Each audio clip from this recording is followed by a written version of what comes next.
Hi hello నమస్తే అండి. నేను మీ సాహితి. సో ఇది మా పాప చాలా ఇష్టంగా తినే ఉగ్గు అనమాట. ఈ ఉగ్గు నేను సేమ్ పీడియాట్రిషియన్ చెప్పిన మెజర్మెంట్స్ తోటి చేశాను. సో మీరు చూసినట్టయితే నేను కందిపప్పు, పెసరపప్పు, ఇంకా శనగపప్పు అండ్ మినప్పప్పు ఇవన్నీ జస్ట్ నేను చేతులతోటి ఒక్కొక్క పిడికెలు తీసుకున్నాను. ఇప్పుడు ఈ పప్పులన్నీ కలిపి నేను అసలు ఎంత వస్తుందా అని చెప్పి చూసారా ఈ కప్ ఉంది కదా, ఇవన్నీ కలుపుకొని ఈ 4 లేయర్స్ ఈ పప్పులన్నీ కలుపుకుంటే నాకు ఆల్మోస్ట్ ఒక 1 కప్ అయిపోయిందనమాట. ఓకే. సో ఇది 1 కప్ తీసుకున్నాను కాబట్టి ఇప్పుడు ఒక కప్పు అన్ని పప్పులకి 1:2 రేషియో అనమాట. 2 కప్పుల బియ్యం తీసుకోవాలి.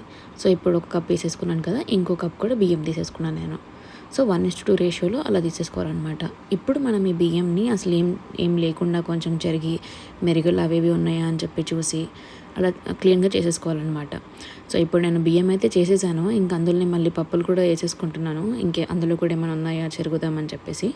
సో చూసారు కదా, ఇలా మొత్తం అన్నీ కంప్లీట్గా మిక్స్ అయిపోయాయి అండ్ ఏం లేకుండా అయితే తీసేసుకున్నాను అనమాట నేను, క్లీన్గా ఉండేలాగా. సో ఇప్పుడు ఇవన్నీ మనం తీసుకొని వాష్ చేసేయాలి. ఒక 3-4 టైమ్స్ మంచిగా వాష్ చేయండి. ఓకే. మంచిగా వాష్ చేసిన తర్వాత ఇప్పుడు దీన్ని ఒక మంచి కాటన్ బట్టలో, ఓకే, ఒక మంచి కాటన్ బట్టలో వాటర్ లేకుండా ఇలా వేసేసుకోండి. ఓకే. నాకు ఫస్ట్ ఎండ రాలేదు కాబట్టి నేను ఫ్యాన్ కింద పెట్టుకొని మెల్లగా ఇంకా కంటిన్యూస్గా ఇట్లా అనుకుంటూనే ఉన్నాను. సో దట్ వాటర్ అంతా దానికి పీల్చుకుంటుంది, వాటర్ లేకుండా ఉంటుంది అని చెప్పేసి.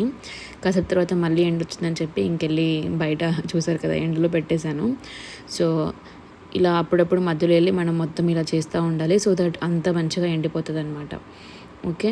చూసారు కదా, ఇట్లా ఫైనల్గా మనకు తెలిసిపోతుందండి. బేసిక్గా ఇట్లా పైనుంచి చేస్తుంటే ఆ సౌండ్లో కూడా తెలిసిపోతుంది కంప్లీట్గా మంచిగా ఎండిపోయాయి అన్నట్టు. సో ఇలా వీటిని మనం తీసుకొని వెళ్ళి కళాయిలో మనం ఫ్రై చేసుకోవాలి.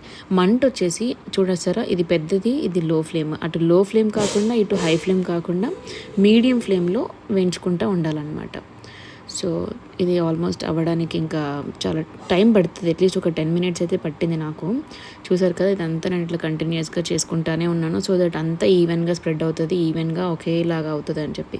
చూసారు కదా, ఇక్కడ కలర్ చేంజ్ అయిపోయింది పప్పులది. ఇంకా స్టవ్ ఆఫ్ చేసేసుకున్నాను నేను. ఇది క్రూషియస్ టైం అనమాట, ఎందుకంటే మనకి అటు మాడకుండా ఉండాలి అని చెప్పేసి. ఓకే. సో స్టవ్ ఆఫ్ చేసుకొని నేను ఒక 2 మినిట్స్ అట్లాగే ఉంచి పక్కన పెట్టేసుకొని మిక్సీ పట్టేసుకున్నాను. చూసారు కదా, ఇలా మిక్సీ పట్టుకుంటే కొంచెం రవ్వలాగా అనిపించింది నాకు.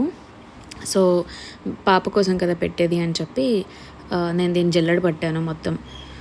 ఓకే. చూసారు కదా, ఇలా మంచిగా మనం జల్లెడ పట్టాలి. పిండి పట్టే జల్లెడ ఉంటుంది కదా, దాంతో జల్లెడ పట్టుకోవాలి. జల్లెడ పట్టుకుంటే మనకి పైన రవ్వ అంతా పైన తేలిపోతుంది అండ్ కిందంతా పిండి వచ్చేస్తుంది అనమాట. చాలా మెత్తగా వచ్చేసింది.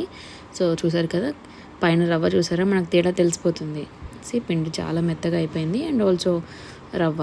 నేను ఏం చేశానంటే ఈ రవ్వను కూడా ఇంకొకసారి మిక్సీ పడదాంలే అని చెప్పి ఇంకొకసారి కూడా మిక్సీ పట్టాను నేను. చూద్దాం అందులో కొంచెం కూడా ఏమైనా వస్తుందా పిండి అని చెప్పి.